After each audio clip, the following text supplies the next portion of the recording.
নিজেদেরকে নিজেদেরকে সবচেয়ে বড় রাষ্ট্রবাদী, দেশপ্রেমিক প্রমাণ করতে গিয়ে যে বা যারা এই এই ভারতবর্ষের বুকে, এই বাংলার বুকে এবং এই বাঙালির বুকে নেতাজি সুভাষচন্দ্র বসুকে নিয়ে বিন্দুমাত্র অপমানজনক কথা বলবেন, তাকে এই ভারতবর্ষের রাষ্ট্রীয় সন্তানেরা তারা ছেড়ে কথা বলবে না।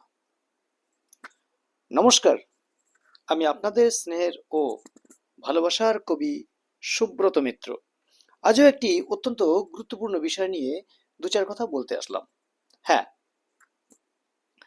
বিনায়ক দামোদর সাভারকার, হ্যাঁ, যাকে বীর সাভারকার নামে আমরা চিনি, কখনো বীর সাভারকারকে নিয়ে বক্তব্য রাখতে গিয়ে, কিছু বলতে গিয়ে, কখনো কখনো শ্যামাপ্রসাদ মুখার্জিকে নিয়ে কথা বলতে গিয়ে, এবং আরো কিছু কিছু বিশেষ বিশেষ ঐতিহ্যগত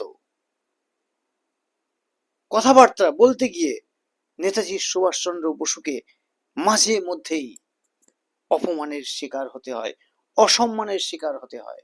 স্বাধীনতার এত বছর পরেও এরকম একজন রাষ্ট্রনায়কের এই অপমান আমরা মানছি না, মানব না। হ্যাঁ, নেতাজি সুভাষচন্দ্র বসু এমনই একজন মানুষ ছিলেন যিনি চাইলেই অনায়াসে নিজের জীবনকে অন্যভাবে কাটাতে পারতেন। Netaji Subhashchandra Bose, he is not only a national hero, he is not only a national hero, he is a international hero. হ্যাঁ, এমন একজন আন্তর্জাতিক মানের রাষ্ট্রনায়ককে কিভাবে কিভাবে অপমানজনক কথা বলা যায়, আমি এর ম্যাজিকটা খানিকটা অনুমান করতে পেরেছি। হ্যাঁ, এর ম্যাজিকটা আমি খানিকটা অনুমান করতে পেরেছি।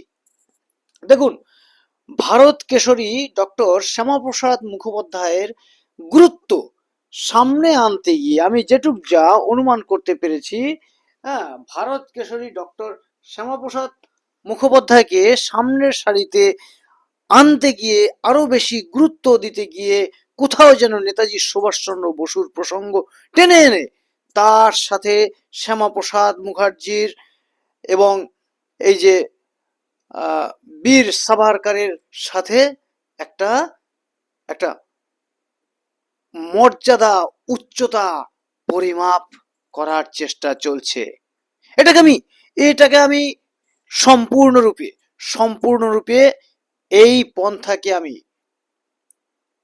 মানতে পারছি না এবং আমি বয়কট করছি। শুনুন, আমি আমার ক্ষুদ্র মস্তিষ্ক এবং আমার যেটুকু যা পরিধি, যেটুকু যা অনুভব, তা থেকে আমি যেটা উপলব্ধি করতে পেরেছি।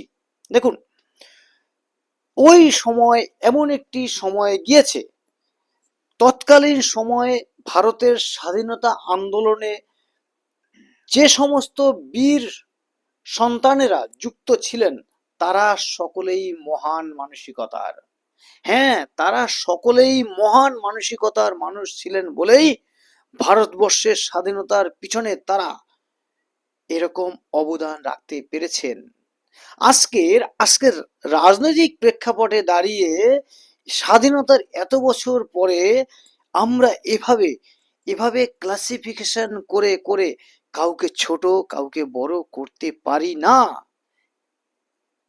হ্যাঁ, নেতাজি সুভাষচন্দ্র বসু আমাদের ভারতবর্ষের স্বাধীনতার জন্য যা করেছেন তা পৃথিবীর ইতিহাসে একটা নজিরবিহীন বা আলাদা দৃষ্টান্ত রেখে গেছেন। হ্যাঁ, অবশ্যই শ্যামাপ্রসাদ মুখার্জি আমাদের আমাদের আমাদের চিন্তায়, চেতনায়, স্মরণে, শ্রদ্ধায়, ভক্তিতে থাকবেন, কিন্তু দুজনের দুজনের কর্মভিত্তিতে তারা পূজনীয়।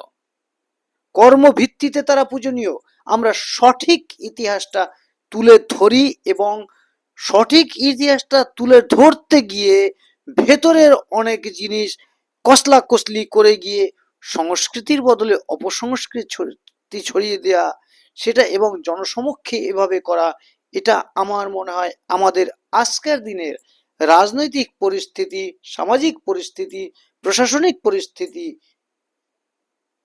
পরিস্থিতির মধ্যে একটা খারাপ খারাপ চিত্র আঁকা হচ্ছে, খারাপ বাতাবরণ ছড়াচ্ছে।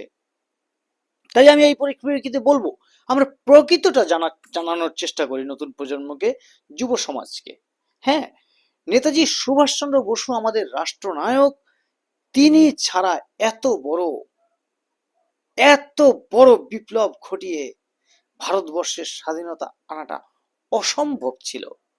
হ্যাঁ, বীর সাভারকার, এরকম আরো অনেকে আছেন, সর্দার বল্লভভাই প্যাটেল, তার অবদান কি কম?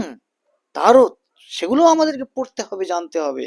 এবং তার আগে যেসব বিপ্লবীরা ছিলেন, ভগৎ সিং, শহীদ ক্ষুদিরাম, মাস্টারদা সূর্য সেন, এবং এই যে বিনয় বাদল দীনেশ, এবং প্রফুল্ল চাকি, আরো অনেকে, মাফ করবেন অনেক রাত হয়ে গেছে তো।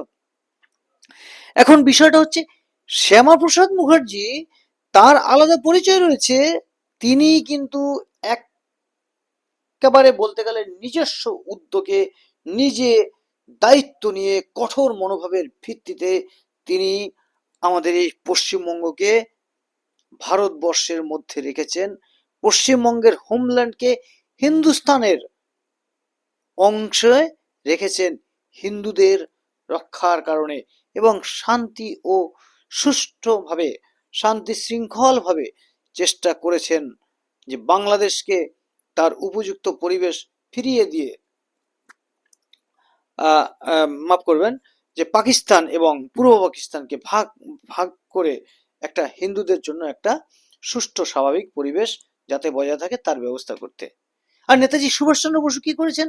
তিনি তিনি ব্রিটিশ সাম্রাজ্যের বিরুদ্ধে লাগাতার, সে অনেক বড় ব্যাপ্তি, নিজে তার মতাদর্শ কোন জায়গাটায় হিট করেছে দেখুন, সে অনেক বড় ব্যাপার, এটা সংক্ষেপে বলা সম্ভব নয়। আর সেই নেতাজিকে নিয়ে কি করছেন আপনারা? ছি ছি। হ্যাঁ, আমি রাজ্য নেতৃত্ব এবং সকল সরকারি মানুষদেরকে এবং সকল জনগণকে বলছি, আপনারা যুব সমাজকে সঠিক বার্তাটা বোঝাতে চেষ্টা করুন। নইলে কিন্তু সমাজে খারাপ বার্তা ছড়ালে সেটা আখেরে ঘুরপথে আমাদের জন্য ক্ষতি, এবং আমাদের দেশ বিরোধী যেসব শক্তিগুলো আছে, যেসব দেশগুলো আছে, তাদের পক্ষে সুবিধা হবে। সেটা আমরা কখনোই চাইবো না। যাই হোক, খুব ভালো থাকবেন, খুবই ভালো থাকবেন। আর নেতাজি সুভাষচন্দ্র বসু আমাদের প্রাণে, আমাদের মস্তিষ্কে, আমাদের ভাবনায়, চেতনায়, আমাদের সংগ্রামে, আমাদের বিপ্লবে সর্বত্রই রবে। আর শ্যামাপ্রসাদ মুখার্জি, তিনিও থাকবেন আমাদের সর্বপ্রথম। আমরা হিন্দুস্তানের মাটিতে হিন্দু হয়ে রয়েছি, এবং এই হিন্দুদের একটা বড় সংখ্যক যারা বাঙালি, তাদেরকে এই ভারতবর্ষে রাখার জন্য তার সেই সংগ্রাম, এবং এই বর্তমানে যে একই দেশ, একই বিধান, একই নিধান, এই যে একই নিশান, এই যে পন্থায়, একটা দেশের ভিতরে অনেকগুলো পন্থা চলতে পারে না, তার জন্য তিনি লড়াই করেছেন, এবং সেই লড়াইয়ের জন্যই তিনি কিন্তু কাশ্মীরে তাকে এইভাবে অকালে প্রাণটা দিতে হয়েছিল। তো তার অনেক অবদান রয়েছে, দুজনেই আমাদের পূজনীয় ব্যক্তি। শ্যামাপ্রসাদ মুখার্জি এবং নেতাজি সুভাষচন্দ্র বসু দুজনেই আমাদের পূজনীয় ব্যক্তি। তার ডেফিনেশন আলাদা আলাদা। সেক্ষেত্রে আমরা বলতে পারি না, এভাবে প্রজন্মকে কোনো খারাপ জিনিস ছড়িয়ে দিতে পারি না, নেতাজি সুভাষচন্দ্র বসুর যাতে বিন্দু মাত্র অসম্মান হয়, এটা করা যাবে না। যাই হোক, অনেক রাত হয়েছে, সকলে খুব খুব ভালো থাকবেন। জয় হিন্দ, বন্দে মাতারম, জয় ভারত, জয় নেতাজি, জয় শ্যামাপ্রসাদ মুখার্জি, জয় সর্দার বল্লভভাই প্যাটেল, এবং আরো যারা যারা আছেন, সকলে আমাদের পূজনীয়, সকলে আমাদের পূজনীয়, সকলকে আমরা পুজো করব। সকলের আলাদা আলাদা পরিচয় আছে। ধন্যবাদ।